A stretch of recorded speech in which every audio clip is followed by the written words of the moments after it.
Welcome to Democracy Now!, democracynow.org, the War and Peace Report. I'm Amy Goodman. Israel's continuing its relentless assault on the Gaza Strip, with deaths reported earlier today in residential areas of Gaza City, Rafah, and Khan Yunis. Meanwhile, the deadly raid on Al-Shifa Hospital is in its fifth day. Israeli soldiers have killed at least 140 people at Al-Shifa. Journalists and medical staff have been blindfolded and forced to strip naked. At least 13 patients have died in recent days due to a lack of medical treatment. Israeli forces ordered thousands of patients, staff, and displaced people sheltering at the hospital to evacuate as they threatened to blow up the entire facility. Families who were already displaced and are once again on the move describe their brutal eviction from Al-Shifa. We were surprised that at 2 a.m. there was shelling. The children were terrified. What more can I tell you? We stayed until the morning. We were not allowed to go down or up. They were calling with the loudspeakers from downstairs for men to prepare themselves, that the emergency team should prepare itself. The court outside with the bulldozers, the tanks, they turned things upside down. I don't know what more to tell you.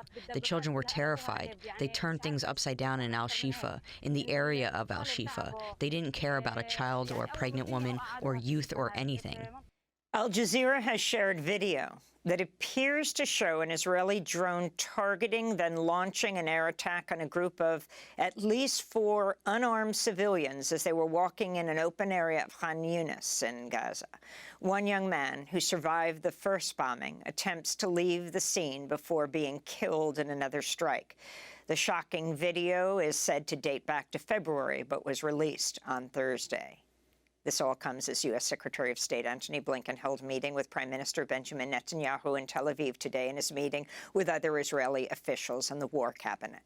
The U.S. is now pushing for a ceasefire deal in exchange for the release of hostages. Blinken just wrapped up meetings with Arab leaders in Saudi Arabia and Cairo, Egypt, where he said, quote, children should not be dying of malnutrition in Gaza, adding, quote, 100% of the population of Gaza is experiencing severe levels of acute food insecurity, Blinken said. The head of Israel's Mossad spy agency is meeting with CIA Director William Burns and Egyptian counterparts for talks around ceasefire in Qatar. Meanwhile, over 70 former U.S. diplomats, government military officials have urged President Biden to warn Israel against building illegal settlements in the occupied West Bank and denying Palestinian rights. The officials, which include Clinton National Security Advisor Anthony Lake and other White House, Pentagon, and State Department diplomats, say the U.S. should be prepared to withhold assistance to Israel. Israel's killed at least 430 Palestinians in the West Bank since October 7th, including 10 people Thursday alone. Among those killed yesterday was a 19-year-old teenager and a 63-year-old man who converted to Judaism but was reportedly, quote, mistakenly shot. Israeli forces have detained over 7,300 West Bank Palestinians since October 7th. UN officials continue to sound the alarm over the humanitarian crisis in Sudan, which they've described as one of the worst in recent history. The UN Security Council met Wednesday to discuss the conflict as it nears the one-year mark since fighting broke out between the Sudanese military and rival rapid support forces.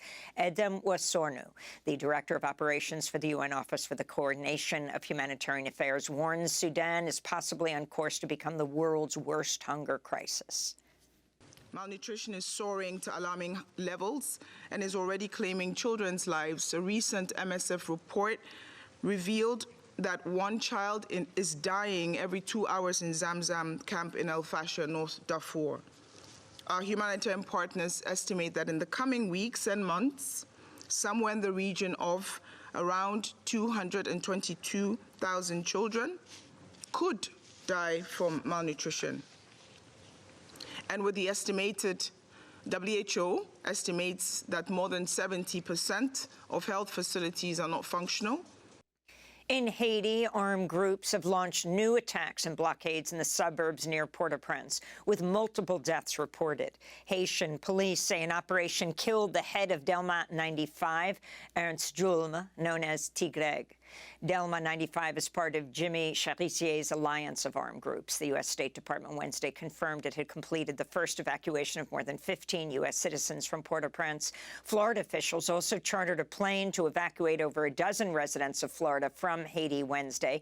Florida's Republican Governor Ron DeSantis has warned he'll block the entry of undocumented Haitian immigrants into Florida and threatened to fly any undocumented Haitians who arrive in Florida to Martha's Vineyard in Massachusetts. This comes as dozens of Congress members are urging the Biden administration to stop deportations to Haiti due to the worsening violence and instability and to extend temporary protected status, TPS, for Haitians. Over 70 Rohingya refugees are believed to be dead or missing after their boat capsized off the coast of Indonesia's Aceh province. At least 75 others have been rescued as of Friday. More than 2,300 Rohingya refugees fleeing persecution in Burma arrived in Indonesia last year, while hundreds of others have died or disappeared after attempting to leave Burma or Bangladesh. French lawmakers advanced a bill that seeks to rein in fast fashion's impact on the climate, labor rights, and the economy. The bill would ban certain ultra-fast fashion companies like Shein from advertising and penalize them by up to 10 euros per individual item of clothing. It also would force fast fashion retailers to include information on their products' reuse, repair, recycling, and environmental impact next to the product's price. This is French lawmaker Huguette Tienya. Fighting fast fashion means, first, protecting children living in other countries. It means preserving our biodiversity. It means preserving our French know-how. It means preserving our artisans who work hard day and night in our districts to create clothes that are sustainable and that comply with a minimum of environmental rules. Russia launched a massive attack on Ukraine's energy system overnight, killing 3 people, leaving 1 million people without power. The attacks triggered a fire at the Dnipro hydroelectric station, cutting off power to the Zaporizhzhia nuclear power plant, but authorities said there was no risk of a breach. This comes just one day after U.S. National Security Advisor Jake Sullivan visited Kiev, the Ukrainian capital. Back in the U.S., the Justice Department has filed a sweeping antitrust lawsuit against Apple, accusing the tech giant of orchestrating an illegal monopoly in the smartphone industry. U.S. Attorney General Merrick Garland announced the suit Thursday. Apple carries out its exclusionary anti-competitive conduct in 2 principal ways. First, Apple imposes contractual restrictions and fees that limit the features and functionality that developers can offer iPhone users. Second, Apple selectively restricts access to the points of connection between third-party apps and the iPhone's operating system, degrading the functionality of non-Apple apps and accessories. As a result, for most of the past 15 years, Apple has collected a tax in the form of a 30% commission on the price of any app downloaded from the App Store, as well as on in-app purchases. In Florida, Republican Governor Ron DeSantis signed a new law banning unhoused people from sleeping in public places such as parks and sidewalks. The law requires counties to establish temporary campsites if shelters are at maximum capacity. Under the law, individuals can sue a jurisdiction if they see people living on the streets. Housing advocates and other critics say the law does not effectively address the housing crisis or provide necessary funding, and further marginalizes the already vulnerable unhoused population.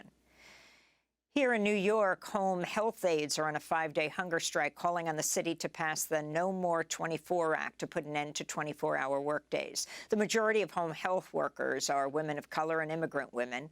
Gui Hua Song from the Chinese Staff and Workers Association said, quote, "Working 24 hours a day for a long time, our bodies have been tortured, broken down, and full of aches and pains. We cannot care for our children and families. Many of our sisters' health is destroyed, and they, too, have become patients," they said. In more labor news, Georgia Republicans passed a bill that penalizes union-friendly employers. The legislation would bar workplaces that voluntarily recognize unions from receiving state subsidies. Republican Governor Brian Kemp backs the law, but it's expected to face tough legal challenges. The president of the AFL-CIO, Liz Shuler, called the measure appalling, adding that it, quote, violates long-held precedent established by the National Labor Relations Board Act.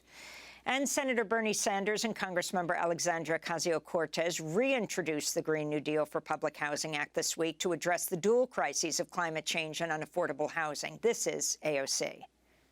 Green New Deal for public housing would immediately replenish the multi-billion-dollar backlog for public housing repairs. It would repeal the Fair Cloth Amendment. It would invest up to $234 billion over 10 years to preserve, upgrade, and expand our public housing stock.